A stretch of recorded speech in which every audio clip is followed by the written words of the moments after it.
பொதுவாகவே 12 ராசிகள்லேயே ஒரு திறமைசாலியான ராசி, ஒரு புத்திசாலியான ராசி, ஒரு கம்பீரமான ராசி அப்படின்லாம் இந்த சிம்ம ராசி என்பர்களை சொல்லலாம். பொதுவாகவே ஏன்னா இவங்களுடைய ராசி சின்னமே பார்த்தீங்கன்னா சூரியன், நவ கிரகங்களுடைய ராஜா. அவரே இவங்களுக்கு அதிபதியாக இருக்கிறதுனால இவங்க எல்லா இடத்துலையுமே ஒரு ராஜாவாக தான் இருப்பாங்க அப்படின்னு சொல்லலாம். போகிற இடமா இருக்கட்டும், செய்கிற தொழிலாகட்டும், இவங்க ஒரு பொருளை ஒரு கையில் தொட்டு கொடுத்தாங்களாவே போதும், அந்த தொழில் வெற்றியாகும். பொதுவாகவே சிம்ம ராசி அப்படின்னாவே ஒரு அதிர்ஷ்டசாலி ராசி அப்படின்னு சொல்லுவாங்க. என்ன ஒன்று, இவங்கள நிறைய பேர் ஏமாத்திடுவாங்க. எப்படி அப்படின்னா, இவங்க தைரியசாலியாவோ இல்லை புத்திசாலியாவோ ஒரு சில அன்பர்கள்லாம் வந்து இவங்களை ஏமாத்திட முடியாது. இவங்கக்கிட்ட ஒரு சிலர் அன்பை காட்டி ஏமாத்திடுவாங்க. மற்றபடி இந்த சிம்ம ராசி அப்படிங்கிறதே ரொம்ப ஒரு தைரியமான ராசி அப்படின்னு சொல்லலாம். அன்புக்கு மட்டும்தான் கொஞ்சம் அடிபணிந்து போவாங்க. அதிகாரமாக எந்த ஒரு விஷயத்தை உங்ககிட்ட சொன்னீங்கனாலும் எடுபடியே ஆகாது. அன்பாக சொல்லி பாருங்கள், நல்ல ஒரு உளுந்து அப்படி செய்வாங்க. அந்த அளவுக்கு ரொம்ப ஒரு திறமசாலிகளாக இந்த சிம்மராசி என்பர்கள் இருப்பாங்க. ஒரு தொழிலில் வியாபாரத்தில் இவங்க இறங்கினாங்க அப்படின்னா அந்த வெற்றியை பார்க்காம ஓய மாட்டாங்க சிம்மராசி என்பர்கள் அப்படின்னு சொல்லலாம். இவங்களுக்கு ஏப்ரல் மாதம் எப்படி இருக்குது, ஏப்ரல் மாத கிரக அமைப்புகள் எப்படி இருக்குது, கடந்த காலத்தில் நீங்கள் அனுபவித்த அந்த சின்ன சின்ன விஷயங்கள்லாம் மாறுமா, தொழிலில் வியாபாரத்தில் பொருளாதார ரீதியாக ஏதாவது முன்னேற்றம் வருமா அப்படின்னு ஒரு சில சந்தேகங்கள்லாம் இருக்கலாம். அந்த சந்தேகங்களுக்கு நல்ல ஒரு தெளிவாக தான் இந்த வீடியோ உங்களுக்கு அமையும் அப்படின்னு சொல்லலாம். ஏன்னா நம்ம பொருளாதாரத்தில் நிறைய கஷ்டங்களை அனுபவிச்சுட்டு இருக்கோம். ஒரு விடிவு காலம் கிடைக்கும், நம்மளுடைய வாழ்க்கையில் ஒரு முன்னேற்றத்தை நம்ம எதிர்பார்க்கலாமா அப்படின்னு ஒரு சிலர்லாம் நீங்கள் மனசுக்குள்ளே 1000 கேள்விகளோடு இருப்பீங்க. அந்த கேள்விகளுக்கெல்லாம் இந்த பதிலாக தான் இந்த வீடியோ அமைந்திருக்கு. அதனால் வீடியோவை கடைசி வரைக்கும் பாருங்கள். நீங்கள் இப்போ தான் ஃபஸ்ட் டைமாக நம்ம சேனலை பார்க்குறதா இருந்தால் நம்ம சேனலை சப்ஸ்கிரைப் பண்ணிவிட்டு கூடவே இருக்கிற பெல் ஐக்கானையும் கிளிக் பண்ணிக்கோங்க. அப்போ தான் நாங்கள் போடுற ஒவ்வொரு வீடியோவுமே உங்களுக்கு நோட்டிஃபிகேஷனாக வரும். நீங்கள் சிம்மராசி அன்பராக இருந்தால் மறக்காமல் நம்மளுடைய சேனலுக்கு ஒரு லைக் கொடுத்துட்டு, உங்களுடைய உறவுகள் வகையில் நண்பர்கள் வகையில் யாராவது சிம்மராசி அன்பர்கள் இருக்காங்க அப்படின்னா மறக்காமல் இந்த வீடியோவை அவங்களுக்கும் ஷேர் பண்ணி விடுங்க. சிம்ம ராசியில் நீங்கள் எந்த நட்சத்திரத்தில் பிறந்தீங்க, உங்களுடைய இஷ்ட தெய்வ பெயர் என்ன, உங்களுடைய குலதெய்வ பெயர் என்ன அப்படிங்கிறத மறக்காமல் எங்களுடைய கமெண்ட் பாக்ஸில் தெரிவிங்க. உங்களுக்கு ஜோதிட ரீதியாக ஏதாவது சந்தேகம் இருக்குது, ஜோதிடர்கிட்ட ஏதாவது ஆலோசனை வேணும், உங்களுடைய ஜனன ஜாதகத்தை ஏதாவது பார்க்கணும் அப்படின்னா டிஸ்கிரிப்ஷனில் ஜோதிடரோட வாட்ஸ்அப் நம்பர் கொடுக்கப்பட்டிருக்கு. அந்த நம்பருக்கு கால் பண்ணி முன்பதிவு செஞ்சுக்கோங்க. உங்களுடைய சந்தேகங்களுக்கு நல்ல ஒரு தீர்வு கிடைக்கும். இந்த சிம்மராசி என்பர்கள் எப்பவுமே அவங்களுடைய அப்பா மேலே ரொம்ப ஒரு அளவு கடந்த பாசம், பக்தி, அப்பாவோட சொல்ல அப்படியே கேட்டு அதன் பிரகாரம் நடக்கக்கூடியவங்களாம் அந்த சிம்மராசி என்பர்கள் இருப்பாங்க. நீங்கள் பார்த்த உறவுகள் வகையில் அந்த மாதிரி யாராவது இருக்காங்களா அப்படிங்கிறத மறக்காமல் எங்களுடைய கமெண்ட் பாக்ஸில் தெரிவிங்க. ஏன்னா தந்தை மீது ஒரு பற்றுள்ள ஒரு ராசி இந்த சிம்மராசி அப்படின்னு சொல்லலாம்.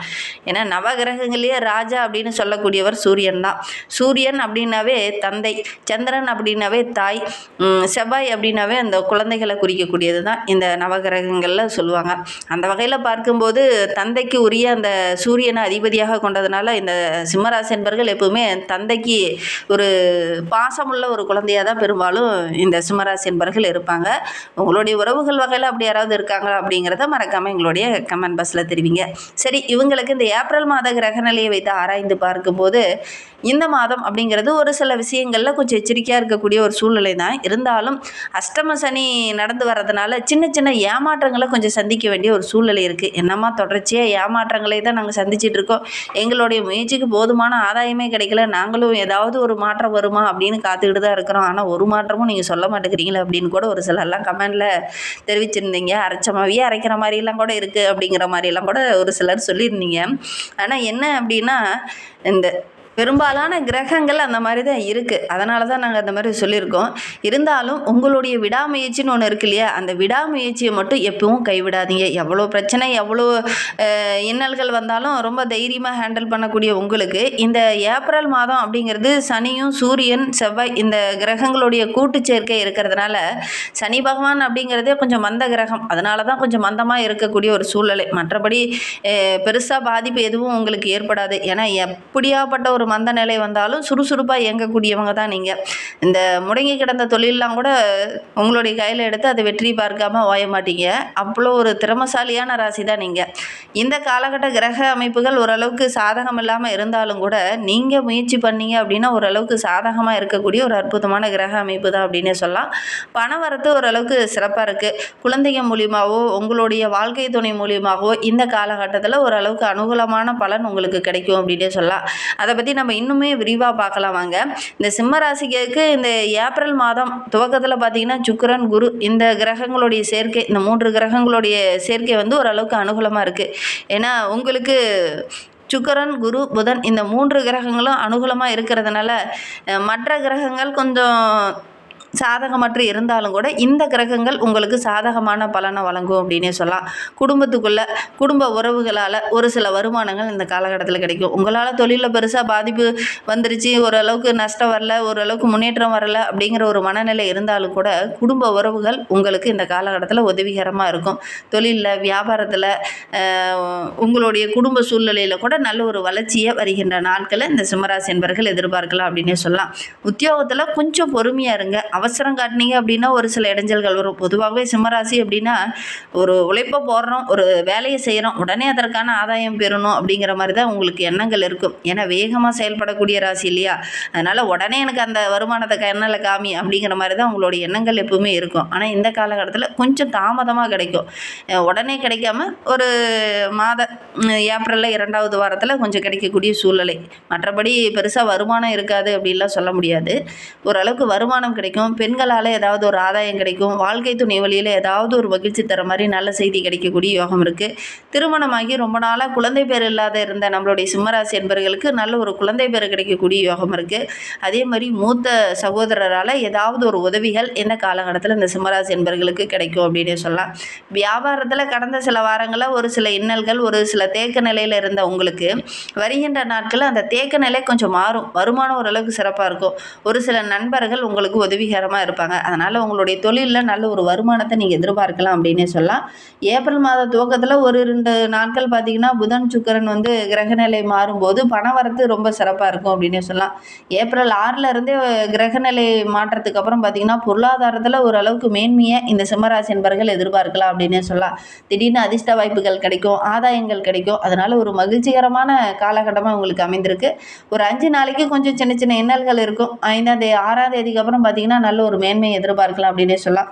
குறிப்பாக 6ஆம் தேதிக்கு அப்புறம்னு சொல்கிறத விட ஏப்ரல் ஒரு 14ஆம் தேதிக்கு பிறகு பார்த்திங்கன்னா எந்த விஷயம்லாம் தடைபட்டு நினைச்சோ அந்த விஷயம் எல்லாமே டக்கு டக்குன்னு நடக்கும். உங்களுடைய முயற்சிகள் எல்லாமே கைகூடி வரும். துணிச்சலாக முடிவெடுப்பீங்க. பொருளாதாரத்துலேயும் ஒரு சில இன்னல்களை சந்திச்சு இருந்த உங்களுக்கு அந்த பொருளாதார ரீதியாக இருந்த இன்னல்கள் எல்லாம் சரியாக்கி நல்ல ஒரு முன்னேற்றத்தை எதிர்பார்க்கலாம். வருமானம் ரொம்ப சிறப்பாக இருக்கும். எடுக்கிற காரியங்கள் எல்லாமே ஓரளவுக்கு வெற்றியாக அமையும். அதுக்கப்புறம் ஏப்ரல் 16க்கு அப்புறம் பார்த்திங்கன்னா ஓரளவுக்கு சாதகமான பலன் இந்த சிம்மராசி என்பவர்கள் எதிர்பார்க்கலாம் அப்படின்னே சொல்லலாம். ஏப்ரல் மாதத்தில் வேலை எப்படி இருக்கும் அப்படின்னு பார்த்திங்கன்னா வேலையில் இந்த காலகட்டத்தில் கொஞ்சம் மாத ஸ்டார்டிங்கில் ஒரு சில இன்னல்கள் இருக்கும். அதுக்கப்புறம் பார்த்திங்கன்னா எடுக்கிற காரியங்கள் எல்லாமே ஓரளவுக்கு வெற்றியாக அமையும் அப்படின்னே சொல்லலாம். முதல் வாரத்தில் ஒரு சில சாதகமற்ற பலன்கள் இருக்கும். 2ஆம் வாரத்துக்கு அப்புறம் பார்த்திங்கன்னா நீங்கள் எடுக்கிற காரியங்கள் எல்லாமே உங்களுக்கு வெற்றியாக அமையும் அப்படின்னே சொல்லலாம். உங்களுடைய நீண்ட நாள் ஆசை, லட்சியம், கனவு இது எல்லாமே நிறைவேறும்.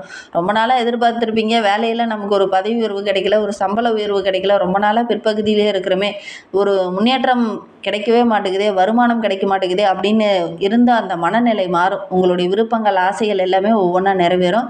எப்படி இருந்தாலும் புதிய தொழில் தொடங்கும் போது ஒரு சில விஷயங்களில் பெருசாக முதலீடு போடுறத இந்த காலகட்டத்தில் கொஞ்சம் தவிர்த்துட்டு சிறிய முதலீடாக போடுங்க. ஓரளவுக்கு வருமானம் கிடைக்கும் அப்படின்னே சொல்லலாம். ஒரு சிலர்லாம் வேலையை மாற்றலாமா அல்லது இடத்தை மாற்றலாமா அப்படிங்கிற மாதிரி ஒரு மனநிலை இருந்திருக்கும்.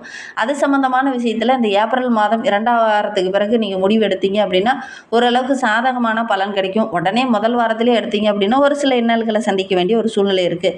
2ஆம் வாரத்துக்கு அப்புறம் நீங்கள் முடிவு எடுத்தீங்க அப்படின்னா இந்த சிம்மராசி என்பவர்களுக்கு ஓரளவுக்கு சாதகமான பலன் கிடைக்கும் அப்படின்னே சொல்லலாம். எந்த விஷயத்தில் இந்த சிம்மராசி என்பவர்கள் இந்த ஏப்ரல் மாதத்தில் கவனமாக இருக்கணும் அப்படின்னு பார்த்தீங்கன்னா உங்களுடைய தனிப்பட்ட விஷயத்தில் கொஞ்சம் கவனமாக இருங்க. கொஞ்சம் குழப்பமாக இருக்கிற மாதிரி ஒரு சூழ்நிலை. நம்ம கரெக்டாக தானே பேசுகிறோம், நல்லது சரியாக தானே பேசுகிறோம், ஆனால் ஏன் இவங்கெல்லாம் புரிஞ்சிக்காமல் இப்படி குழப்புறாங்க அப்படிங்கிற மாதிரி ஒரு மனநிலை இந்த காலகட்டத்தில் ஏற்படும். அதனால் கரெக்டாக முடிவு எடுக்கிறோமா இல்லையா அப்படிங்கிற ஒரு சந்தேகமே உங்களுக்குள்ளே ஏற்படக்கூடிய ஒரு சூழ்நிலை இந்த காலகட்டத்தில் ஏற்படும். பொதுவாகவே சிம்மராசி என்பவர்கள் குழம்ப மாட்டாங்க, தைரியமாக இருப்பாங்க, கம்பீரமாக இருப்பாங்க, கட் அண்ட் ரைட்டாக நடப்பாங்க. ஆனால் இந்த காலகட்டத்தில் பார்த்திங்கன்னா கொஞ்சம் குழப்பமான முடிவு எடுக்கிற மாதிரி ஒரு சூழ்நிலை இந்த காலகட்டத்தில் ஏற்படும் அப்படின்னு சொல்லலாம். ஏன்னா 8வது வீட்டில் 3 வருடங்களாக அது இருக்கக்கூடிய கிரக அமைப்புகள் உங்களுக்கு திடீர்னு உடல்நலை குறைவு அல்லது ஏதாவது ஒரு தொழிலில், வியாபாரத்தில் ஒரு சின்ன நஷ்டத்தை ஏற்படுத்தக்கூடிய ஒரு சூழ்நிலையெல்லாம் இருக்குது. அதனால் கொஞ்சம் கவனமாக இருக்கிறது நல்லது அப்படின்னு சொல்லலாம். குடும்ப வருமானத்தை வைத்து தான் தொழில் சார்ந்த விஷயங்களில் ஓரளவுக்கு சாதகமான பலன் கிடைக்கும் அப்படின்னு சொல்லலாம். பெருசாக இந்த காலகட்டத்தில் வருமானத்தை பார்க்கலாமா அப்படின்னு பார்த்தீங்கன்னா கொஞ்சம் போராட வேண்டிய ஒரு சூழ்நிலை தான். பெருசாக வருமானத்தை எதிர்பார்க்க முடியாது.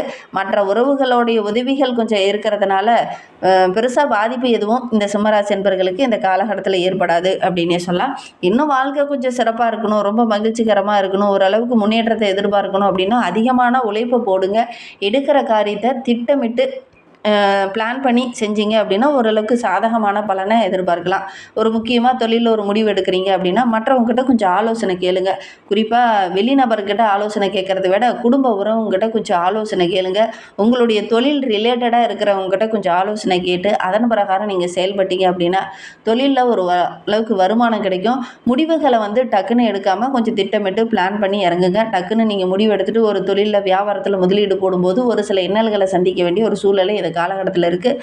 அவசர முடிவுகள் ஒரு சில ஆபத்தில் கொண்டு போய் விட்டுரும். அதனால் அவசர முடிவு வேண்டாம், பொறுமையாக திட்டமிட்டு செயல்படுங்க. எடுக்கிற காரியங்கள் எல்லாமே ஓரளவுக்கு வெற்றியாக அமையும் அப்படின்னு சொல்லலாம். இன்னும் வாழ்க்கை ரொம்ப சிறப்பாக இருக்கணும், ரொம்ப மகிழ்ச்சிகரமாக இருக்கணும் அப்படின்னு நினைக்கிற நம்மளுடைய சிம்மராசி என்பர்கள் அமாவாசை நாட்களில் உங்களுடைய குலதெய்வம் ஒரு ஆண் தெய்வமாக இருந்தது அப்படின்னா அமாவாசை நாட்களில் ஒரு 9 தேங்காய் தீபம் போட்டு உங்களுடைய குலதெய்வத்தை வழிபடுங்க. அதே உங்களுடைய குலதெய்வம் ஒரு பெண் தெய்வமாக இருக்குது அப்படின்னா பௌர்ணமி நாட்களில் 9 தேங்காய் தீபம் போட்டு வழிபடுங்க. எடுக்கிற காரியங்கள் உங்களுக்கு வெற்றியாக அமையும். ஞாயிற்றுக்கிழமையில் விநாயகருக்கு கோதுமை மாவால் தீபம் போட்டு வழிபடுங்க. நல்ல ஒரு தலைவாழையில் போட்டு கோதுமை மாவில் நல்ல ஒரு விளக்கு மாதிரி பிடிச்சி அதில் நல்லெண்ணெய் ஊற்றி திரி போட்டு விளக்கு போட்டு பாருங்கள். ஞாயிற்றுக்கிழமையில் எந்த வேலையில் வேணாலும் செய்யலாம். காலையிலையும் செய்யலாம், மாலை நேரத்துலையும் செய்யலாம். ஏன்னா சூரியனுக்கு உகந்த தினம் ஞாயிற்றுக்கிழமை. அன்றைய தினத்தில் நீங்கள் விநாயகருக்கு இந்த தீபம் போடும்போது கண்டிப்பாக நல்ல ஒரு சாதகமான பலனை எதிர்பார்க்கலாம். ஏன்னா ஞானமுள்ளவர் ஞான கடவுள் என்று சொல்லக்கூடிய விநாயகரை வழிபடும் போது உங்களுடைய புத்திக்குள்ள ஒரு குழப்பம் இருக்குது, ஒரு தெளிவில்லாத ஒரு சூழ்நிலை இருக்குது அப்படின்னு சொன்னோம் இல்லையா, அந்த நிலை மாறும். தெளிவாக முடிவெடுப்பீங்க, தைரியமாக ஒவ்வொரு விஷயத்துல இறங்குவீங்க. ஓரளவுக்கு சாதகமான பலனை நீங்கள் எதிர்பார்க்கலாம். நம்பிக்கையோட விநாயகருக்கு இந்த தீபத்தை போட்டு பாருங்க.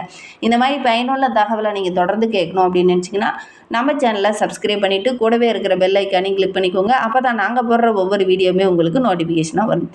நீங்கள் சிம்மராசி அன்பராக இருந்தால் மறக்காமல் நம்மளுடைய சேனலுக்கு ஒரு லைக் கொடுத்துட்டு உங்களுடைய உறவுகள் வகையில் நண்பர்கள் வகையில் யாராவது சிம்மராசி அன்பர்கள் இருக்காங்க அப்படின்னா மறக்காமல் இந்த வீடியோவை அவங்களுக்கும் ஷேர் பண்ணிவிடுங்க.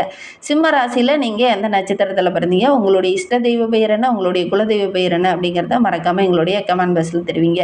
உங்களுக்கு ஜோதிட ரீதியாக ஏதாவது சந்தேகம் இருக்குது, ஜோதிடர்கிட்ட ஏதாவது ஆலோசனை வேணும் அப்படின்னா டிஸ்கிரிப்ஷனில் ஜோதிடரோட வாட்ஸ்அப் நம்பர் கொடுக்கப்பட்டிருக்கு. அந்த நம்பருக்கு கால் பண்ணி முன்பதிவு செஞ்சுக்கோங்க. உங்களுடைய சந்தேகங்களுக்கு நல்ல ஒரு தீர்வு கிடைக்கும். இந்த வீடியோவை முழுமையாக பார்த்ததற்கு மிகவும் நன்றி. நீங்கள் சிம்மராசி என்பராக இருந்தால் மறக்காமல் நம்மளுடைய சேனலுக்கு ஒரு லைக் கொடுத்துக்கோங்க. தேங்க்யூ.